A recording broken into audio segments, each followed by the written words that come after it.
Skaistums joprojām ir ļoti relatīvs jēdziens, un joprojām skaistumu mēs katrs sajūtam, redzam un saprotam katrs savādāk. Par skaistumu un ne tikai šoreiz rubrikām Kafija ar zvaigzni, kas joprojām notiek sadarbībā ar Double Coffee.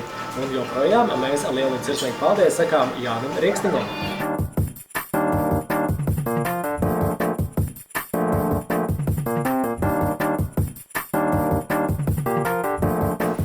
Pēdējā mēneša laikā viņa bijusi gan Venezuelā, gan Turcijā, un jāteic, ka šajā nedēļā iekļuvusi arī presē, proti žurnālā Kas jauns, kas ir viņa.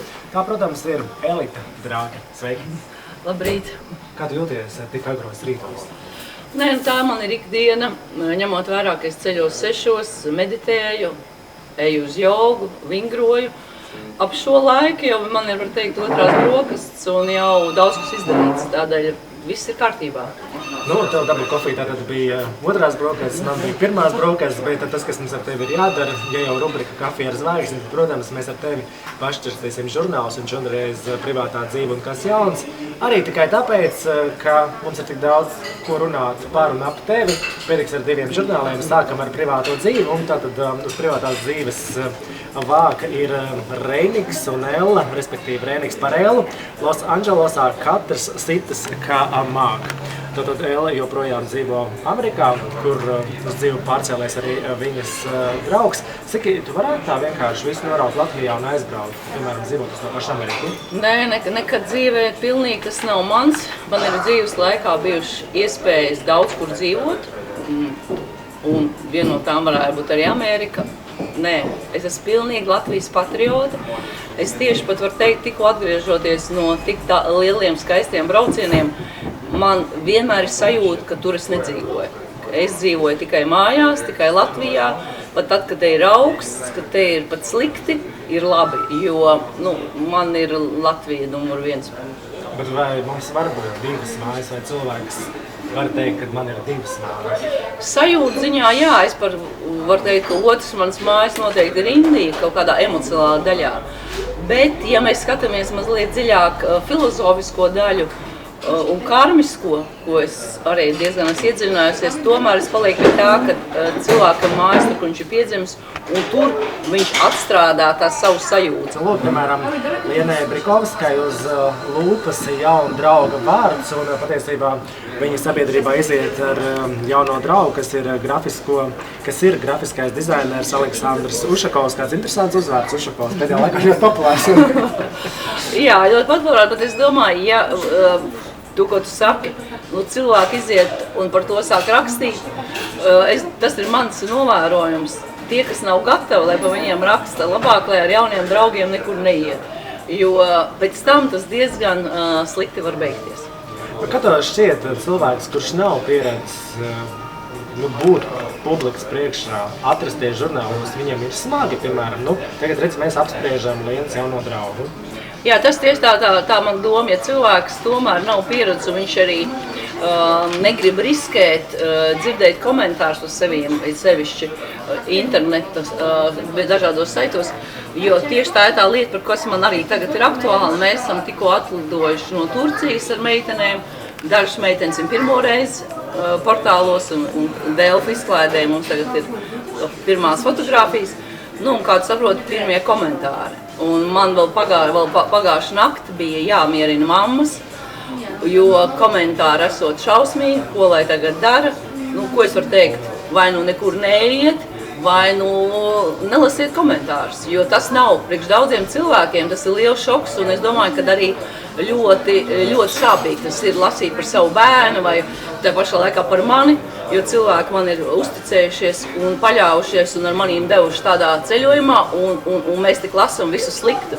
Bet principā viss tik ir fantastiski, šie braucieni ir fantastiski, un tad uzreiz arī es zinu, ka tas arī daudzām mammām paliks ilgi, kā šoks, ka var tanī publiskā telpā būt šīs samazes. Bet jāteic, kas attiec uz komentāriem, tad es domāju, ka tie cilvēki, kas darbojas šobiznesā, ļoti labi saprot, ka komentāri ir stipri pārspīlēti, jo cilvēki vienkārši raksta lietas, par kurām viņiem patiesībā nav ne mazākā priekšstata. Bet man jautājums tev varbūt palīdz arī citiem cilvēkiem. kas raksta, jo es pateikšu godīgi, es neesmu izlasījis nevienu komentāru. Un es nelasīšu vēl visu atlikušo dzīvi, jo es nekad es negribu to. Bet kas raksta ar šausmas? Jo, ja tā mēs skatāmies, tad viss ir ļoti skaisti. Kam tā ir skaudība, tā ir nenovidība, tā ir kāda slimība? Kas raksta tos komentārus? Tava ideja, kas to dara? Tas ir cilvēks, kurš noteikti nav apmierināts ar savu dzīvi, vai cilvēks, kurš patiesībā ir tālu no tā visu, ko es jau tev teicu iepriekš. Viņš nesaprot vispār, par ko ir runa, bet mēs ejam tālāk, tātad kā slaveni vīrieši izmēģināja ūsas, un tātad šeit ir eksperiments, slaveni vīrieši tikuši pie ūsām. Tas ir Nacionālā teātra aktieris Ēnārs Ančevskis, plastikas ķirurgs Kaspars Feldmanis, žurnāla klubs galvenais redaktors Juris Šlejers, ja es pareizi izrunāju viņa uzvārdu. Klausies, ar vai bez ūsām? Īsts vīrietis, ar vai bez ūsām? Kā tev šķiet, kādiem vīriešiem tu dod priekšroku? Nē, es dodu no ūsas, tas ir kaut kas ļoti pakārtots, tas nav primārs. Galvenais vīrieša vīrišķīgums un dvēseli. Par tām ūsām, es domāju, tā arī tāda gaumas lieta. Un tas pats vienam patīk un otram nepatīk.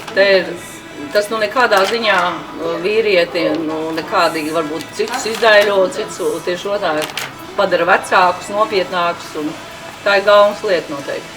Gaumas lieta, protams, ir arī žurnāls Kas jauns, un uz žurnāla vāka ir uzreiz vairāk cilvēki. Ir piemēram Roberto, skaistuma dēļ pat izraust uzacis. Mārts Kristiāns Kalniņš, starp citu, mans ģimenes status ir mainījies, vairāk viņš nekomentē. Aleks, grupas Opus Pro līderis, 50. jubilejā apņemas atgūt sievu, un Džilindžers joprojām ved sievu uz romantiskiem randiņiem. Bet redz, Mielaus jau atšķirās, te ir kā tāds šķiršanās rudens. Bet es varu teikt, ka te nav rudens vainīgs 12. gads. Jo es vispār apbrīnoties cilvēks, kas šī rudenī vēl ir priecīgi, tā kā tu, varētu būt pie tiem priecīgajiem, jo tās masas, kas ir vairs nepriecīgas, bet es pateikšu, tas ir, kā teica Adriāns Kukos, Turcijas braucienā, par ko arī Kas jauns raksta, jo trakāk, jo labāk. Šis 12. gads, un jo viņš tā tuvojās decembrim, jo visiem, kam iet traki, tas nozīmē, ka viņi būs dzīvi.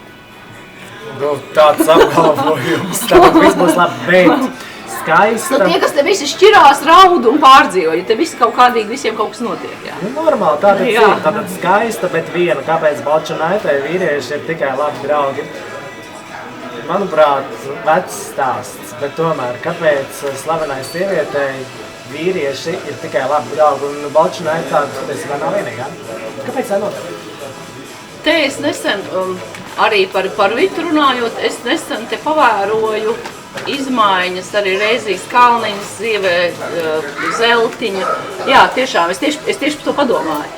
Viņas, var teikt, ir tik unikālas, tik daudz no Dieva dots, un to vīrieti nedod. Un, jā, tas arī bija mana ideja, kā tu varbūt arī lasīji, es Venezuelā biju viena, un šis jautājums arī man paši diezgan interesē. Bet laikam ir tā, ka tik daudz visa kā nevar būt.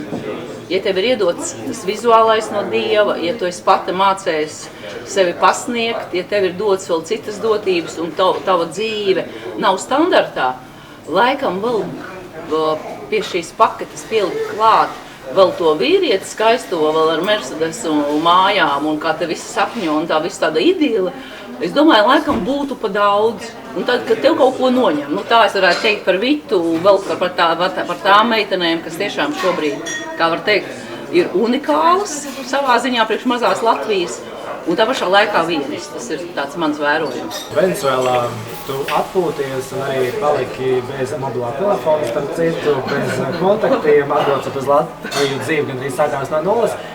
Kāpēc tieši Venezuelā? Te ir tikai viena sakritība vai sagadīšanās.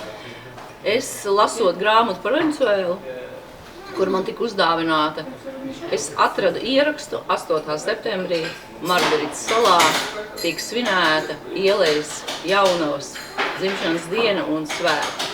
Un, protams, man vairs nebija neviens jautājums, kur man svinēt, kā man braukt, kur man braukt. Pilnīgi skaidrs, ka man jābūt Margaritas salā. Tieši manā dzimšanas dienā es pat teicu, nu jau arī pa 9. vai 10. jau būtu labi, bet sakrist, ka Jaunavas ielejas Marijas dzimšanas diena sakrīt ar manu. Un tā tas arī tika darīts. Var teikt, es šo braucienu plānoju gadu. Es viņu emocionāli plānoju, es viņu visādā veidā izdzīvoju, jo, pirmkārt, es nezināju, man Dieviņš pasargā, es nezināju, ka Venecuēlā ir tāda bīstamība un noziedzība. Par tuvākiem plāniem, kas tev tagad ir? Nē, es gribu padalīties, jā, jo, lai visi zina, ka es tomēr esmu laimīgi atgriezusies, jo tajā brīdī, kad, kā tu teici, ka man pazuda telefons, nu, tā ir liela atkarība, ko es tikai sapratu. Bet viena lieta, ko es gribu teikt, ja kaut kas pazūd, tas nozīmē, ka nāks vietā. Un, protams, pazuda, kā es arī pat baidošu, nu, kādu 500 numuri un tātad cilvēki. Bet to es arī paņēmu kā ļoti labu zīmi, jo tā ir pagātne. Tātad tiem, kam jāiet, tie aiziet, bet tiem, kam es esmu svarīgi, tie atnāk. Un es ļoti lielu sparu gribu visus mudināt, nostiprināt veselību, nostiprināt ķermeni, iet uz sporta zāli, vingrot, jogot, iet pirtīs, jo decembris draud būt grūts. Es gribēju teikt briesmīgs, bet es nomainīju ātri vārdu grūts. Tātad tie datumi ir 8 dienas pirms 21. decembra un 8 dienas pēc 21. decembra. Ko es te sakarā darīšu? Es rīkošu kūres, lai labāk sagaidītu ziemu. Tas būs pirmsvētku kūres, kurā būs iekļauts sūlterapija, joga, meditācijas, pirts rituāli, krāsu terapijas, jo tiešām ļoti, ļoti iesaku visiem sākt pievērst uzmanību savām sajūtām, pieņemt dzīvi, kāda viņi ir, un noteikti kaut ko darīt, nevis bēdāties un gaidīt šo 12. gada decembri, jo visādi pareģojumi ir nelabi. Es vienmēr saku, viss būs labi, ja mēs paši būsim labi un priecīgi. Tātad arī es aicinu pievienoties sulu kūras grupām šajā rudenī Mārcienas muižā.